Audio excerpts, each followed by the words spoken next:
del Estado en todas sus expresiones. De Tucumán, de Mina Clavero, Córdoba. Soy de San Juan, en Misión Nueva Pompeya, Chaco. Radio Caput. Queremos mantener los derechos que se han logrado en todos estos años. Massa, indudablemente. Radiocaput.com. Estás conectado. Estás en Caput.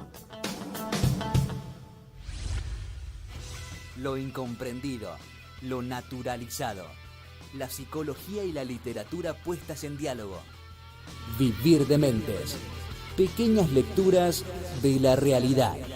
La psicología y la literatura puestas en diálogo. Vivir de mentes. Los jueves a las 7 de la tarde. En Caput. Muy buenas tardes a todos, todas y todes. Esto es Vivir de Mentes y me acompaña Rodo Ramone. Buenas, ¿cómo va? ¿Todo bien? Ahora sí, me hacían los ojitos en blanco. No, yo estaba mirando un punto fijo pensando en la nada. Pensando en la nada. Obvio.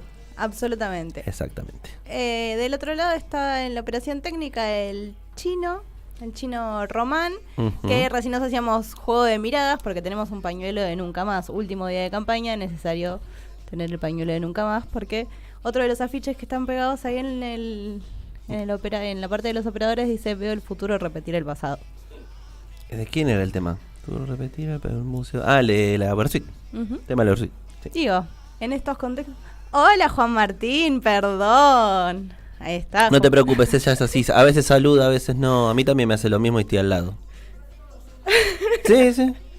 Pero a mí también y estoy al lado. Y a veces ni me nombra. Me hace andar calor, así no se puede. Así no se puede.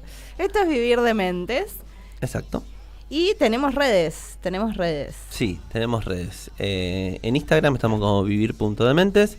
En Twitter estamos como vivir guión bajo casi. Dementes. Y nada más, porque no tenemos otras redes. Para el año que viene podríamos hacer otras redes. Bueno, para el año que viene hacemos y la más de redes. YouTube podríamos hacer. Tenemos el canal de YouTube, deberíamos poder. El canal de YouTube lo tenemos por el mail automáticamente. Ah, bueno, pero no lo activamos. No lo activamos nunca. Bueno, pero podríamos hacer algo eso. Sí. Bueno. Y hablando de YouTube, nos pueden mirar por YouTube, pueden ver este pañuelo que hablaba de Nunca Más, que decía que teníamos acá de Nunca Más. Nos pueden seguir desde la transmisión en vivo de Radio Caput. Exacto. Pueden ver mi remera también de Freddy Krueger. No, también.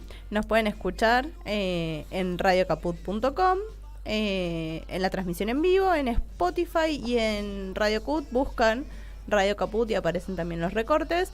Y como tengo el pañuelo, no veo si me estoy olvidando de alguno. Sí, está en Spotify como Radio Cut.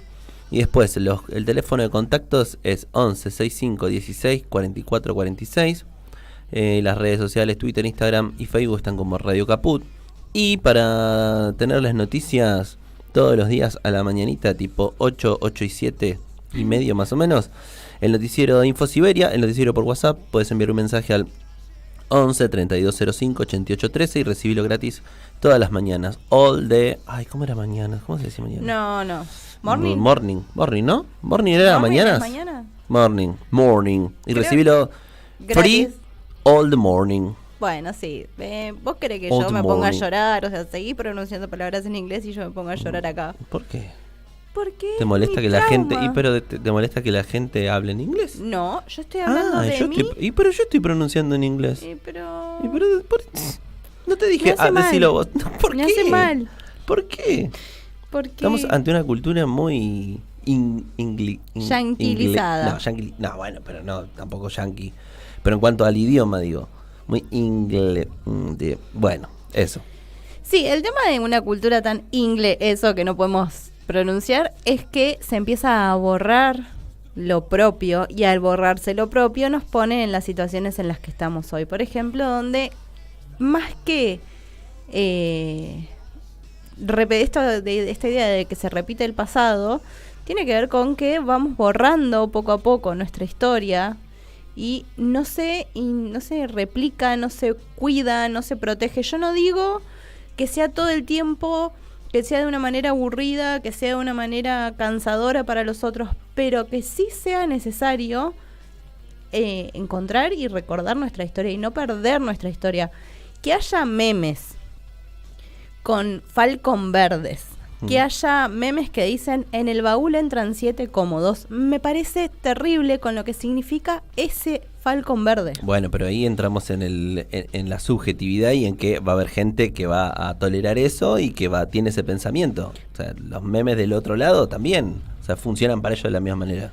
Pero una cosa es hacer un meme con algún chiste, de los cuales algunos considero también que son bastante hirientes e innecesarios porque replican la violencia, que es justo lo que nos estamos quejando del otro lado, pero un Falcon, con lo que significa para la historia, o negar el número de los desaparecidos, o decir que hubo excesos, esas cosas que lo único que hacen es negar lo que pasó en nuestra historia.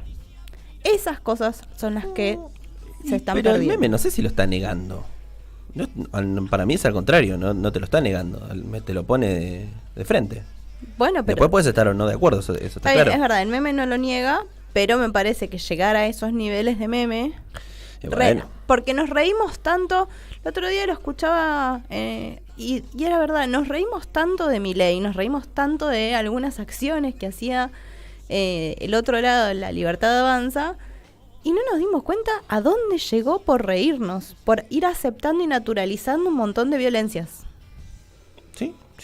Pero bueno, eso fue los medios de comunicación, le dieron un espacio, le dieron un lugar, y a partir de ahí se masificó y bueno, llegó a lo que es hoy en día, que puede llegar a ser el presidente de los argentinos. Ese personaje. Es una realidad. Guste o no, es una posibilidad. Es lo único que voy a hacer. Bueno. La realidad es esa, pero yo creo que si se llega a eso tiene que ver con que este personaje ha cambiado su discurso con tal de engañar literalmente y manipular al público. Todos los 10 estrategias de las que habla Noam Chomsky las aplicó las 10 y hasta te inventó más. Sí. Porque termina manipulando, desinformando, y algo que noté mucho es que quienes militan este partido, cuando vos le decís, bueno, pero antes decía esto y ahora está diciendo esto, no, eso primero nunca lo dijo. Y es como, ponés en googlealo, y lo vas a encontrar. Pero bueno, es algo que, a ver, creo que en Milei es más extremo, pero es algo que se repite, esto de cambiar de parecer y de una cosa y otra. Es algo que la política me parece que se juega bastante. Sí, el tema es que, bueno, cuando alguien se juega a ese nivel, que hace esos cambios tan abruptos, que uno puede cambiar. Yo no estoy diciendo que no cambien, no estoy diciendo que sea imposible el cambio o que no sea posible que uno cambie de opinión. Lo que sí digo es que no puede ser en menos de 24 horas, porque fue en menos de 24 horas ese cambio. Sí, y eso si le convenía para los votos. Bueno, pero no es que le convenía, no tiene que ver con... Sí, obvio, le convenía, pero sí. No puede ser que quien te vaya a representar sea conveniente. Indiscutible. O sea, la lógica dictaría que no, que tiene que tener unos principios, valores o lo que sea, o una ideología o lo que sea, pero no necesariamente se manejan así todo de la misma manera. Sí, es verdad. Tenemos un mensaje de María, dice, de tanto repetir en inglés términos, repitiéndolos para ellos es algo común, porque para nosotros se convierte en común. No termino de entender el mensaje, María. ¿Cómo repetirlo? A ver. De tanto repetir en inglés términos, repitiendo lo que para ellos es común, porque para nosotros se convierte en común. No me quedó claro. No sé. Pero ahí ponerle un meme que está bueno y que por ahí habla de esto. No sé si lo que quiere decir ella, pero por ahí de lo que estábamos hablando es que decía... uno acá, hay muchas marcas que usan el nombre de alguna universidad yankee. Y decía como, bueno, en Inglaterra tienen, no sé, la UNCI. Como que uno acepta esa colonización de determinados lugares, como puede ser una universidad, y sin embargo, obviamente, del otro lado no pasa esas cosas. Claro, porque hay como una especie de, ¿cómo podemos decir? De deseo de parecernos, de ser iguales a... Porque sí, no sé, habría que ver la lógica de las marcas, pero sí es verdad que ciertas universidades tienen un prestigio más por, no sé, por los trabajos que publica o por los docentes que pasaron por ahí. No sé si será por eso. Sí. Puede ¿Qué ser. te pasó? No, es que sigo sin entender el mensaje. ¿Tengo que mandar otro? De tanto repetir en inglés, Yes. terminamos repitiendo lo que para ellos es común. Y, o sea, como que incorporamos ese lenguaje, ¿sí? Porque para nosotros se convierte en común. El final es el que no me queda claro, pero bueno. Y como que nosotros esos conceptos que ellos lo utilizan porque son de ellos, nosotros lo normalizamos mediante el uso. Que es lo que decíamos recién sobre la naturalización, que no nos vamos a seguir metiendo ahí. ¿Por qué? Porque es tema para los próximos programas. Vamos a hablar de qué cosas hemos naturalizado, de qué cosas hemos aceptado. Simplemente era traerlo un poco a cuestión. ¿Qué? Cuestión del tema. Del tema en cuestión. Bueno, ¿querés que vayamos al tema? Sí, por favor. Vamos al tema jijiji de Patricio Río.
En la oscura multitud desprevenido satanizando a quienes te han querido. No lo soñé, yeah. Se enderezó y brindo a tu suerte. No lo soñé, yeah.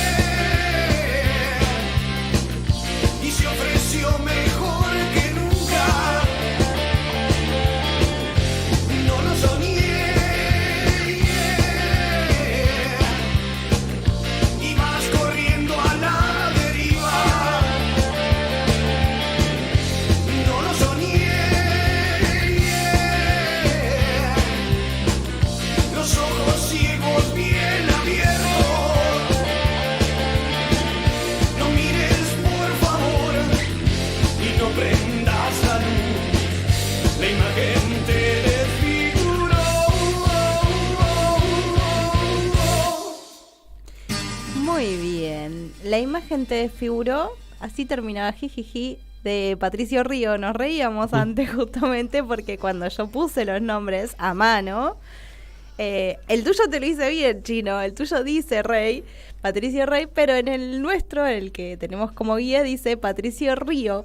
Entonces, obvio que iba a ser, me iba a empezar a reír, Obvio. como corresponde. Igual sabías que el tema en realidad termina, la parte final dice Olga Sudorova, Olga de Chernobyl, pobre Olga crepó.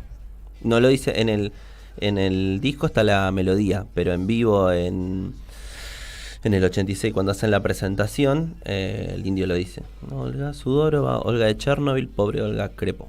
Ujú. No lo tenía ese dato. Y hablando del indio, el indio modificó la letra justamente de este tema en una de sus presentaciones para hacer un mensaje político hacia la justicia en este momento. También la otra cosa que nos decía María, que ya entendimos que justamente hablábamos de esta batalla cultural que vamos perdiendo. ¿Por qué? Porque repetimos esos términos en inglés y nosotros los terminamos repitiendo como si fuera algo común. Y sí. Pero bueno, después es la queja, ¿no?, de estos puritanos del lenguaje, que no, que el lenguaje inclusivo, que la que, pero sin embargo todos los modismos y extranjerismos los adoptamos sin ningún problema. Uh-huh. Sí, y es perder la batalla cultural, es aceptar eso, ahí sí se puede tergiversar el lenguaje, ¿no? Ahí sí. Claro, ese es el inconveniente con estos puritanos del lenguaje, que de repente la RAE se convierte en una Biblia, que hay que hacer caso en todo lo que dice. Que si no me equivoco, la RAE sí aceptaba el término presidenta. Pero bueno. No sé, igual la RAE me cae bastante mal. Nada, ellos que tanto hablaban de la RAE. Vamos a hablar entonces de lo que venimos a hablar hoy. ¿De acá. qué venimos a hablar?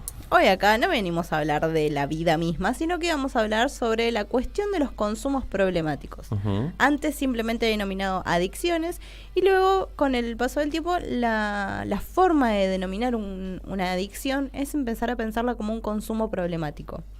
¿Por qué primero ese cambio? Por una cuestión de que dentro de lo que es las conductas adictivas también se puede empezar a ver que no solo hay una adicción a sustancias, sino que hay consumos problemáticos de un montón de otras cosas. Entonces, esa manera de pensarlo abarca un montón de otras cosas. Permite trabajar un montón de cosas que quizás quedaban por fuera y que no estaban involucradas dentro de lo que eran adicciones a drogas, y lo digo en plural porque siempre cuando se dice en las propagandas es la droga, es la droga mala. Claro, pero bueno, siempre estaba asociado el término adicciones a esto de la droga, del consumo de drogas, nada más. Uh-huh.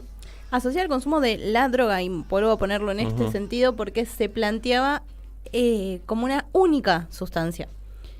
Pero que como que existía, ¿cuál era la única sustancia? Como que, todas las sustancias eran una, como que la droga era mala, la droga. Al hablarlo en singular, más allá de que todas eran drogas, generaba esa idea de que lo ilegal, que tienen las sustancias ilegales, era malo, era un demonio individual con el que había que combatir. Pienso en las propagandas estas que había de...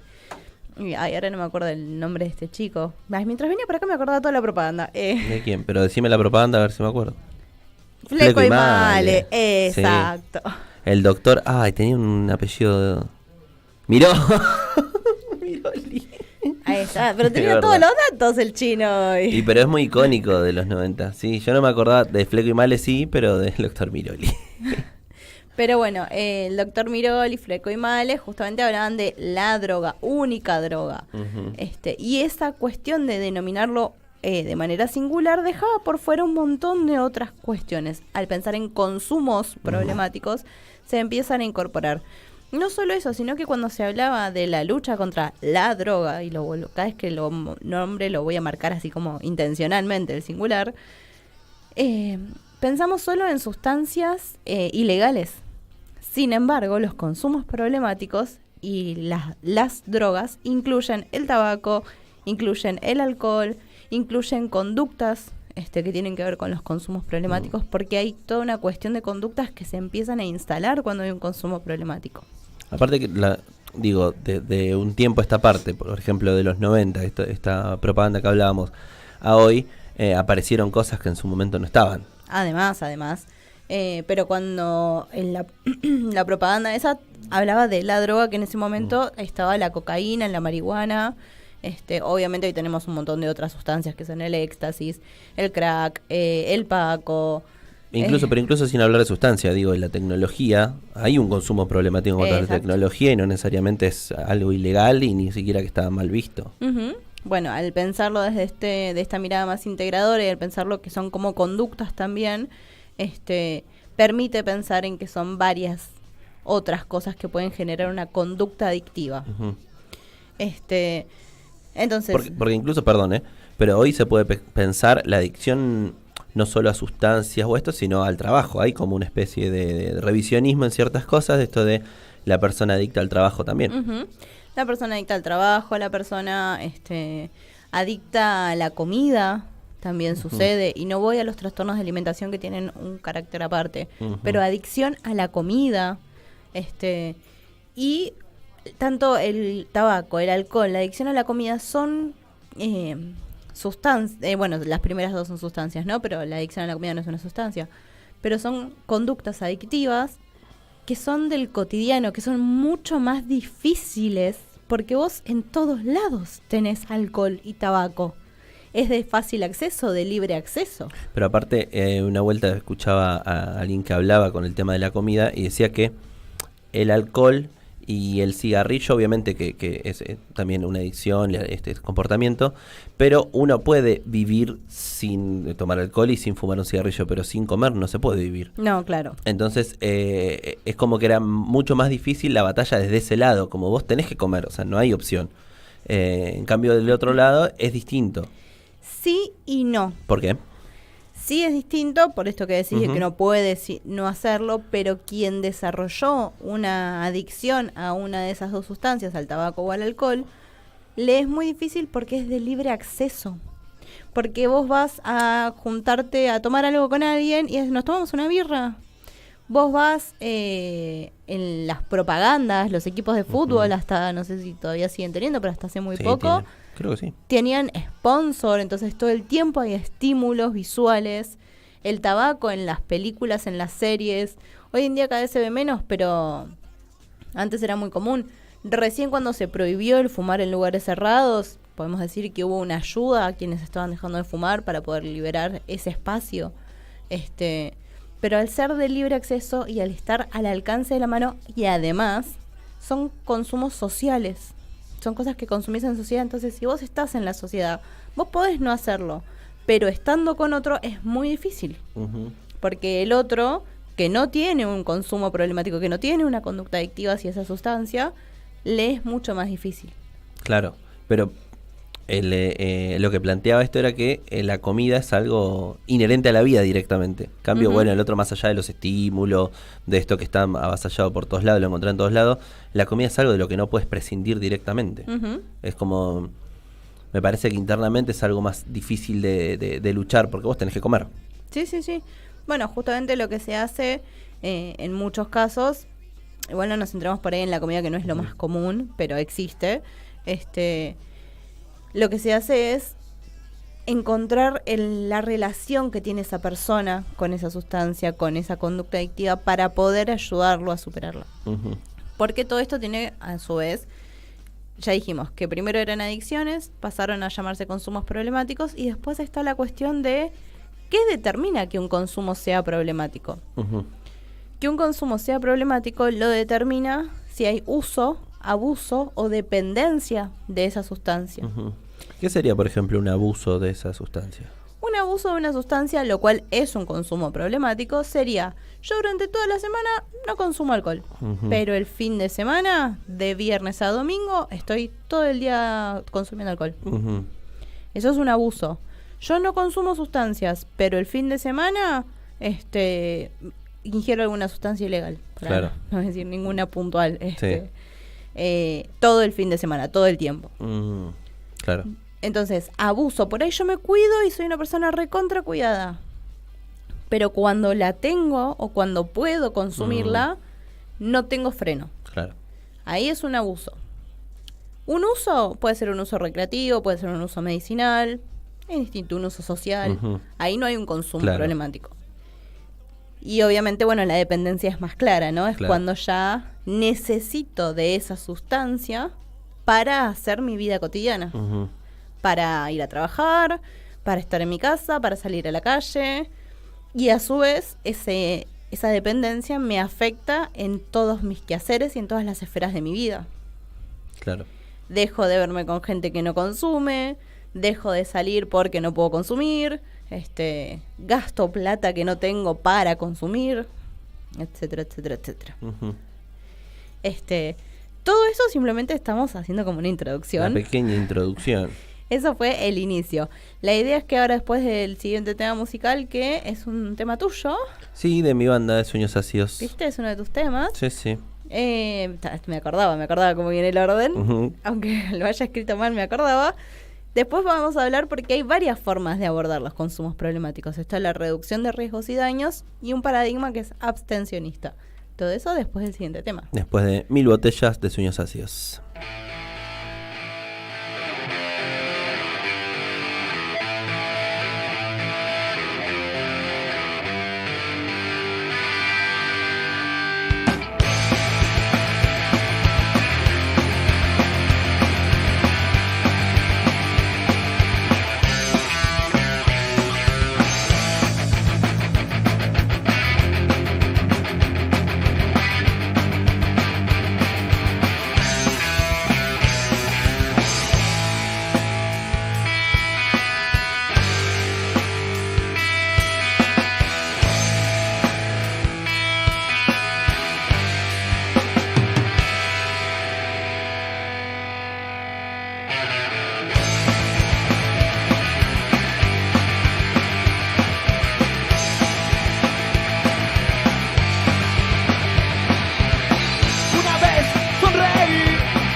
Lo que siento, infinito para estar con vos.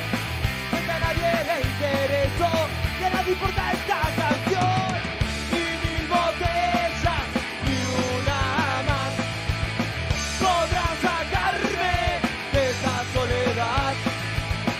Me siento solo entre tanta gente, y 1000 botellas me acompañarán.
En Caput pasan cosas.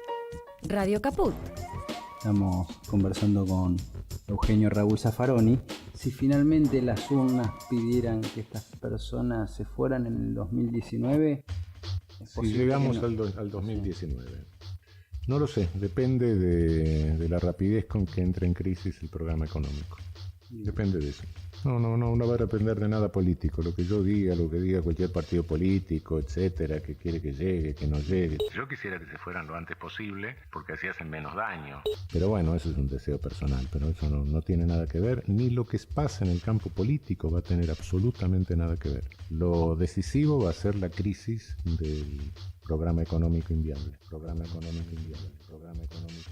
Esas cosas. ¿Querés arrancar la mañana bien informado? Infosiberia, las noticias en tu celular. Manda un mensaje de WhatsApp al 11 3205 8813 y recibilo gratis todas las mañanas. Infosiberia.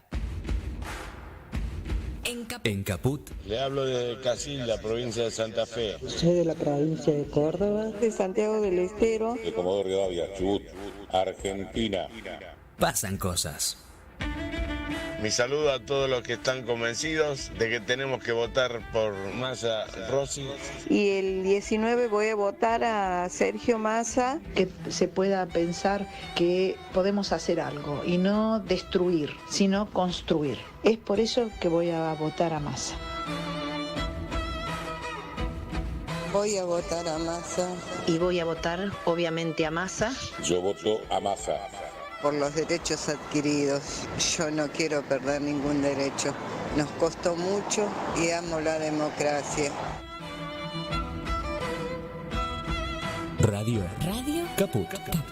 Para que esto sea una interpelación a la conciencia ciudadana, a la conciencia democrática, a la conciencia del bien común. Atención a los amantes del teatro. Una muerte compartida te sumerge en la intriga de secretos familiares mientras reflexionamos sobre la diversidad y la aceptación. Una muerte compartida. Todos los lunes 20-30 horas en el Teatro El Tinglado. Mario Bravo 948.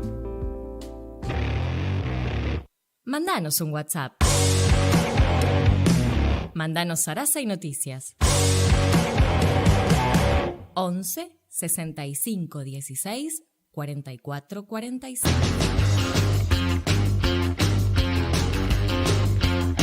Volvimos. Estamos. Estuvimos hablando un poco de los consumos problemáticos, como dijimos recién, de las propagandas, y María nos trae otra propaganda, que este es otro de los grandes problemas de las propagandas sobre el consumo problemático, que se dicen preventivas, y en realidad lo único que eso hacen es ser estigmatizantes. Estigmatizan y les dan herramientas, entre muchas comillas, para seguir teniendo este tema como tema tabú. Nos recuerda que en los 90 había una propaganda que decía ser preventiva y era justamente lo contrario, una familia que sufría por su hijo adicto, entre comillas. Cuando vos te drogas, había una especie de zócalo, digamos, cuando vos te drogas no solo sufrís vos.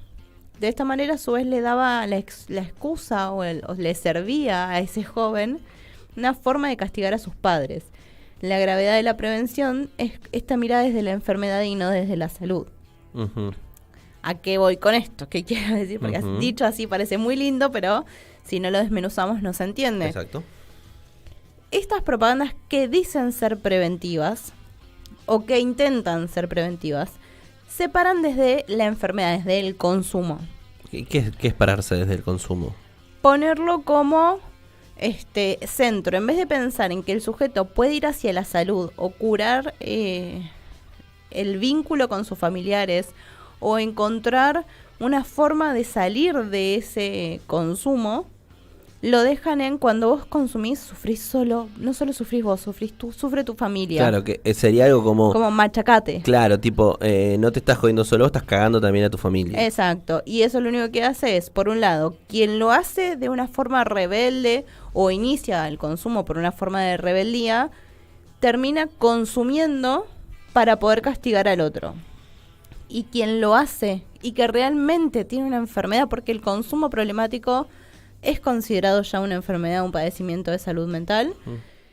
Quien realmente tiene una adicción y ve ese zócalo o ve ese mensaje, no solo se siente mal porque no puede salir de ese consumo, sino es como La culpa. un doble látigo de encima estoy lastimando a los que quiero. Entonces, esas propagandas que se decían preventivas en los 90, no lo eran por estas cuestiones. Es muy difícil hacer prevención. Sí. Desde un medio, es muy difícil hacer prevención desde la enfermedad, porque no podés hacerlo, básicamente. Vos no podés prevenir algo que lo estás dando por cerrado, que es la enfermedad. Claro.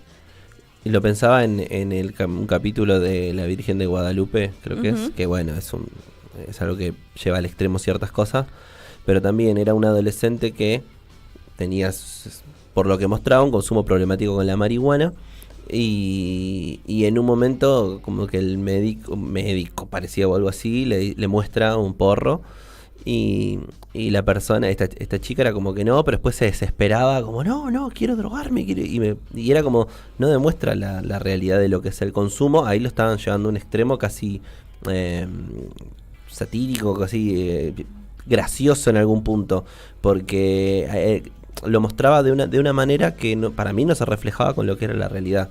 Justamente hay una crítica o lo pasan, se viraliza justamente por eso, ya rozando el ridículo.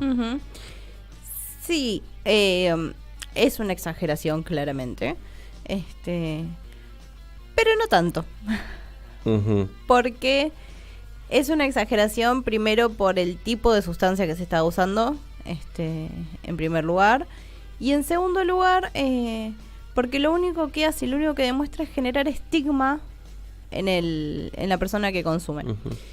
Pero no es tan una exageración, o sea, sí es una exageración, pero no tanto, como te decía recién, porque cuando una persona tiene un consumo problemático, el segundo, así lo vive la persona que quiere consumir, lo siente de esa manera.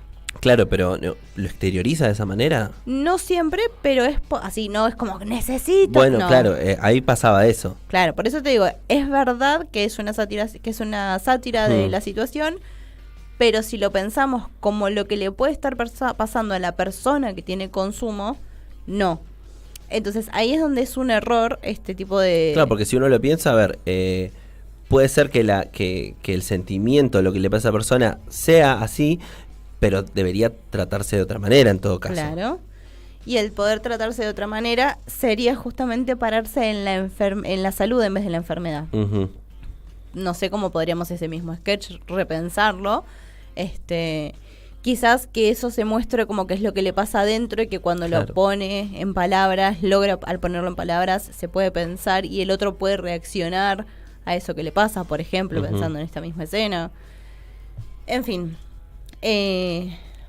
La idea era esa, primero usar esto que acabas de decir para eso, para mostrar ahí se estaban parando en la enfermedad, y la posibilidad de que se pare desde la salud sería esta otra escena que acabamos de inventar. El tema es de dónde se para el que dice lo que dice, que es lo que nos dice María, justamente que esto que estábamos hablando recién. Bueno, íbamos a hablar de dos métodos. Dos enfoques. Ahí está. Hay dos grandes enfoques. Estoy mirando el tiempo, a ver si nos va a dar el suficiente tiempo, pero bueno, sí, podemos intentarlo. O si no, que sea explicamos uno y la semana que viene seguimos con el otro. Bien, voy a ir. Ambos son muy largos, o sea, por más que quiera explicarte uno, van a ser largos, pero podemos hablar de hacer un pequeño pantallazo, para la semana que viene podemos meternos de lleno en estos dos paradigmas. Son dos paradigmas, son dos formas de pararte ante la posibilidad de encarar el consumo. Generalmente en la literatura no sé cómo es que la literatura lo aborda, pero pienso en que cuando la literatura habla del consumo, se para mayormente... No nos escuchamos. No nos escuchamos acá. ¿Todo bien? Se salió de acá, bárbaro, estamos... entonces te decía, ahí está, abriste la puerta y se arregló. Ahí está. ¿Listo? Bien, vuelvo a chipearme un momento. La literatura, ¿cómo se maneja? Yo lo que leí de consumo problemático en general, hablan desde no sé si desde la enfermedad, pero sí de lo que le pasa a la persona mientras está consumiendo. Al menos, por ejemplo, uno de los que traje para leer, que es el prólogo de El almuerzo desnudo de William Burroughs, es el libro, la novela es todo, es lo que él escribió estando bajo el efecto de sustancia. Bueno, por ejemplo, vos, a eso apuntaba. Vos es la persona relatando sus situaciones en consumo. Pero quienes intervienen, los de afuera, alguna para que yo te cuento ahora estos dos paradigmas, a ver si encontrás en la literatura de alguna intervención, qué sé yo, por ejemplo, no sé si hay una novela que hable de la experiencia de uno y que cuente cómo su familia lo ve y cómo lo trabaja con su familia. No recuerdo de lo que leí, no recuerdo que en general era la experiencia de él con el consumo o lo que le generaba ese consumo, pero no hay una intervención de los otros. Al menos lo que leí yo. Bueno, una de las cosas fundamentales y la gran diferencia entre uno de los paradigmas y el otro es la intervención de los otros. La intervención de los otros tiene que ver con esa familia, ese entorno que sufre, supuestamente, como decía la propaganda de los 90, que es verdad que sufre, no es que se supone que sufre, pero si a vos te dicen que encima lo que estás haciendo tiene que ver con que eso te hace que el otro sufra, es darte, como te dije antes, un doble látigo. Entonces, la diferencia entre los paradigmas es esta. Por un lado tenemos el paradigma de reducción de riesgos y daños, y por el otro el paradigma de la abstinencia absoluta. ¿Sí?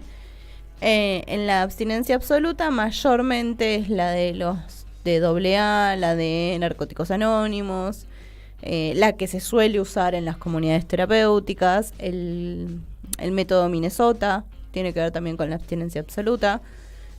Básicamente es bastante claro, lo que se dice es que no se puede tener ningún tipo de consumo, y ningún consumo se refiere a ni siquiera alcohol. No estoy tan segura de este dato, así que te lo voy a chequear después, pero con el alcohol estoy segura que no lo aceptan. Si uno consume alcohol, no está en abstinencia. En abstinencia, gracias, no me salía la palabra. Para.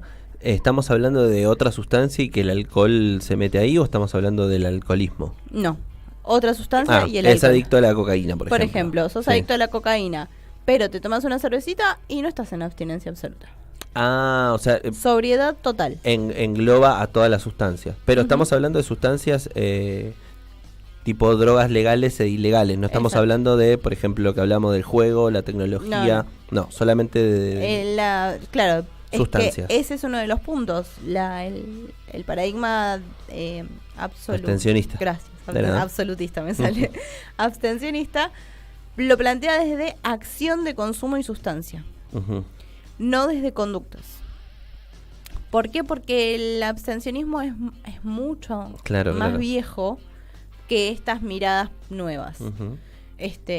Entonces, si vos, qué sé yo, consumías cocaína y te tomás una cerveza, bueno, sos una persona que recae. Y tienen esta palabra, recaer, como vos venís haciendo un caminito y te caes. Y cuando volvés al punto de partida. No es que vos cuando te levantás de esa recaída partís de ahí de nuevo. Claro. Ese es una de las mayores críticas que se le hace a la mirada del enfoque de abstencionismo. O sea, pensándolo, nada que ver, ¿no? Pero haciendo la analogía con un juego tipo el juego de la oca, volvés al principio, al primer casillero. Por ejemplo. En vez de decirte, por ejemplo, perdés un turno o volvés 3 casilleros atrás.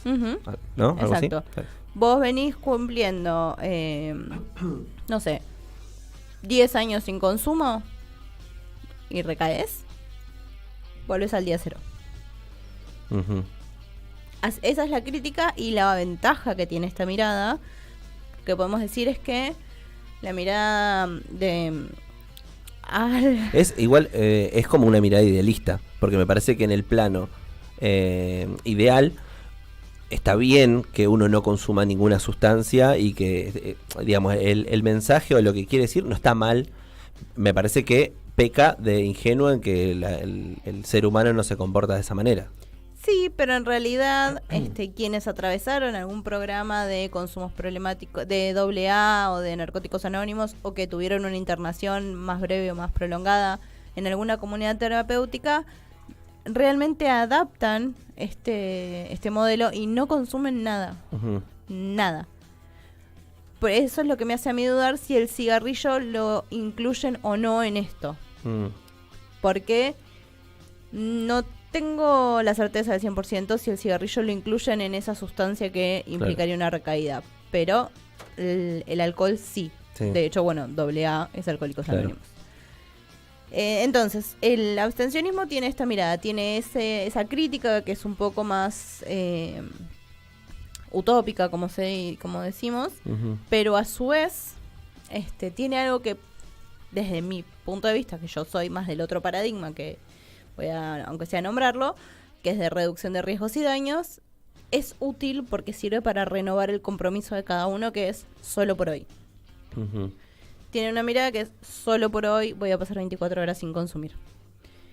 Y eso lo que hace es darnos una meta corta, fácil de alcanzar, que la podemos cumplir cuando estamos en un proceso de recuperación y que nos renueva constantemente ese compromiso. Sí, pero a su vez eso no te puede generar que te juegue en contra y decir, bueno, no es una recaída, es como, bueno, fue un día nada más, bueno, fue un día, y que eso se termine generando otra vez en... Sí, no, porque el solo por hoy me voy a mantener limpio. Está bien, pero digo, esto de que hubo algún consumo de nuevo después de un tiempo y de que no sea el discurso volvés a punto cero, sino que, bueno, tuviste nada, no llamarlo recaída, pero tuviste algo donde vos volviste a consumir y que eso te dé como, bueno, está bien, no volví al punto cero, no tengo que dejar del todo, y eso se puede generar problemático o no. Planteado así, sí, pero porque no pudimos avanzar en lo que es el otro paradigma, que es de reducción de riesgos y daños, que no plantea que si vos recaes volvés a punto cero, sino que te plantea todo tu proceso. Piensa en el bienestar de la persona, piensa desde la mirada de la salud, piensa en que la persona puede tener una recaída, y eso no significa que pierde todo su progreso, porque cuando vos vas a AA o a Narcóticos Anónimos, cuando vas el primer día te dan un llavero. Cuando cumplís un mes te dan un llavero de otro color. Cuando cumplís el tercer mes te dan un llavero de otro color. En el sexto mes otro color. A los... se me fueron. Dije 6 meses. Sí. A los 9 creo, a los 9 meses y al año. Y después cada año. Ahora, cuando vos consumís perdés todos esos llaveros. Esa es la cuestión. Vos, que es más en las películas y en las series, también se usan las monedas, ¿no? Entonces, al perder todo eso, la sensación que tiene el sujeto que tiene la recaída es doblemente culpable. En cambio, la reducción de riesgos y daños, como no está ese reconocimiento en cuanto al progreso con una medalla, por decirlo de alguna manera, no es... no tiene que ver con un reconocimiento por medalla, sino con un progreso, con un camino. Ese camino continuamente se va a ir modificando y no es lineal. No es que esa persona atraviesa estas cuestiones y simplemente no vuelve a consumir ni se siente mal. Esta persona en la reducción de riesgos y daños justamente lo que tiene es otra forma de ver el proceso. Sí, de ver el proceso, de entender su proceso, de entender qué es lo que pasa. Igual nos vamos a meter más de lleno por ahí la semana que viene en reducción de riesgos y daños para poder abordarlo. Y María lo que nos decía, justamente con la mirada esta del ay, nunca me sale la palabra, me sale absolutismo. Abstencionismo. Gracias, abstencionismo. No sé por qué tengo una negación con esa palabra. Es que, bueno, el problema es que vivimos en una sociedad de consumo y todo es consumir. Entonces es muy difícil lograr la abstinencia total, que es el objetivo y la base primordial del abstencionismo. Claro. Esa es la mayor crítica que se le hace, como decía recién. Yo creo que tiene algunas cosas muy útiles el abstencionismo, pero que al tener una mirada tan estructurada, por decirlo de alguna manera, complica a personas que están en otros contextos o en situaciones de vulnerabilidad que no pueden por ahí llegar a lo mismo, porque entender a la persona que consume es entenderla en su complejidad. Y entender a la persona en su complejidad implica entender el contexto en el que habita. Claro, aparte, me parece que es lo que decía recién, esto de una idealización, porque digo, en un plano ideal, uno desde el otro lado diría, bueno, ojalá no puedas consumir nunca más esa sustancia y listo. Entonces, desde ese lado es una idealización y que estaría bueno, pero no funcionan así las cosas. Claro, no. En la sociedad de consumo donde estamos habitados todos nosotros, no. Uh-huh. Pero bueno, entender a la persona en su contexto, en su hábitat, en lo complejo que es el consumo y la relación del sujeto con esa sustancia y la multicausalidad que lo llevó a ese, multicausalidad por muchas causas, ¿no? Esto de que no es lineal, que lo llevó a ese consumo que tampoco nunca fue de un día para el otro. Uh-huh.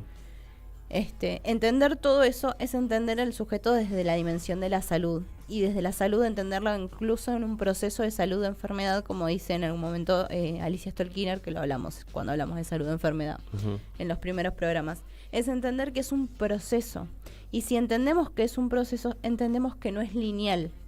Fundamentalmente eso, no es lineal, que ¿por qué hago esto? Consumo, porque toda esta mirada de prevención simple, por decirlo de alguna manera, no hablo de los paradigmas, sino de la prevención que decía antes, sí. Lleva a la estigmatización. Y cuando lo llevamos a la estigmatización, empezamos a pensar que, por ejemplo, es pobre, consume. Roba, consume. Hacemos una comparación o una manera de ay, no me sale la palabra. No sé qué es lo que equivalencia, ahí está. Porque es tal cosa, entonces seguro consume. Si es drogadicto, roba. Y la realidad es que no. La realidad es que no necesariamente una persona que consume va a caer en la delincuencia. Pero esas formas de prevenir de los 90 que se instalaron a tal manera en el inconsciente colectivo llevaron a crear esos estereotipos. Trabajar con esos estereotipos con la persona que consume, es importante trabajarlos también para que ellos puedan ver que no son eso que se dice. Y freno acá porque puedo seguir hablando todo el día. Tenemos que leer todavía y tenemos que leer. Obviamos el tercer tema. Obviamos el tercer tema y si querés mandamos los saludos a todos los que estuvieron participando. Les agradecemos a todos los que estuvieron participando porque yo me fui por las ramas, pero quiero la lectura. Sí, vamos a leer del señor William Burroughs la introducción al Almuerzo Desnudo, que justamente es uno de sus libros más importantes, que habla sobre lo que fue su experiencia dentro de las drogas. Está dentro de lo que se llama la generación Beat, que pregona, si se quiere, varias cosas del hipismo, entre esos el uso de drogas. Tanto él como Kerouac y otros, y Allen Ginsberg, lo hacían. Bueno, hay esta cuestión, ¿no? El hipismo también se lo recontra relacionada con las drogas, ¿no? Si es hippie, seguro se droga. Sí. ¿No? Entonces ahí también había una comparación directamente lineal. Eso digo, esas cosas, romper eso sería hacer prevención y pensar en la reducción de riesgos y daños. Nada, me callo. Introducción. Deposición. Testimonio sobre una enfermedad. Desperté de la enfermedad a la edad de 45 años, sereno y cuerdo, y en discreto estado de salud, salvo cierta debilidad hepática, y el aire de que la carne que recubre los huesos ha sido tomada en prestado, aspecto común a todos los que sobreviven a la enfermedad. La mayoría de los sobrevivientes no recuerdan los detalles del delirio. Parece que mientras duró la enfermedad y el delirio, yo tomé notas detalladas. No recuerdo con precisión haber escrito las notas que han sido publicadas ahora bajo el título de Almuerzo Desnudo. El título fue sugerido por Jack Kerouac. Hasta mi reciente curación no comprendí qué significaba. El título significa exactamente lo que dicen las palabras, almuerzo desnudo. Un momento de congelada inmovilidad en el que todos ven qué hay en la punta de cada tenedor. La enfermedad es la adicción a las drogas, y yo fui adicto durante 15 años. Cuando digo adicto, quiero decir adicto a la droga, término genérico que incluye el opio y o derivados y todos los productos sintéticos desde el demerol al palfium. He consumido la droga en muchas formas: morfina, heroína, delaudid, eucodal, pantopom, diocodid, diosane, opio, demerol, dolofina, palfium. He fumado la droga, la he comido, olido, inyectado en la vena, la piel, el músculo, introducido mediante supositorios rectales. La aguja no es importante. Uno puede olerla, fumarla, comerla o metérsela en el trasero y el resultado es idéntico, la adicción. Cuando hablo de adicción a las drogas no me refiero al keif, a la marihuana o a cualquier preparado de hachís, mescalina, benisteria, capi, LSD, hongos sagrados o cualquier otra droga del grupo de los alucinógenos. No hay prueba de que el uso de un alucinógeno provoque dependencia física. La acción de estos productos es fisiológicamente opuesta a la acción de la droga. Debido al celo del Departamento Norteamericano de Narcóticos y de otros similares, se ha suscitado una lamentable confusión entre ambas clases de drogas. En 15 años de adicción he visto el modo exacto en que actúa el virus de la droga, la pirámide de la droga, en la que cada nivel devora al que está debajo. No es casualidad que las potencias de la droga son siempre individuos gordos, mientras que el adicto que trota a la calle siempre está flaco. Y así hasta la cúspide o cúspides, pues hay numerosas pirámides de la droga que se alimentan de la gente del mundo, y todas estas organizadas sobre principios esencialmente monopolistas. 1. Nunca debe darse nada por nada. 2. Nunca debe darse más de lo que sea necesario, tener siempre hambriento al comprador y hacerlo esperar siempre. 3. Recuperar todo lo que se dio si ello es posible. El promotor siempre recupera todo lo que dio. El adicto necesita más y más droga para conservar cierta forma humana, para mantener alejado al monstruo. La droga es un mundo de monopolio y posesión. El adicto se sostiene mientras sus piernas drogadas le permiten avanzar derechamente hacia el rayo luminoso de droga para relapsar. La droga es cuantitativa y precisamente mensurable. Cuanto más droga uno usa, menos tiene. Y cuanto más tiene, más consume. Todas las drogas alucinógenas son sagradas para quienes las usan. Hay cultos del peyote, de la benistería, del hachís y del hongo. Los hongos sagrados de México permiten ver a Dios. Pero nadie ha insinuado jamás que la droga es sagrada. No hay cultos del opio. El opio es profano y cuantitativo como el dinero. Oí decir que antaño había en la India una droga benéfica que no creaba hábito. Se la llamaba soma y se afirma que es una suerte de bella onda azul. Si el soma existió realmente, sin duda allí estuvo el promotor para embotellarlo, monopolizarlo y venderlo, convertido en la simple vieja droga de siempre. La droga es el producto ideal, la mercancía final. No es preciso esforzarse por cerrar la venta. El cliente es capaz de arrastrarse por la alcantarilla y rogar que le vendan. El comerciante de droga no vende su producto al consumidor, vende el consumidor a su producto. No mejora ni simplifica la mercancía. Degrada y simplifica al cliente y paga a su personal con droga. La droga crea una fórmula básica del virus maligno, el álgebra de la necesidad. El rostro del mal es siempre el rostro de la necesidad total.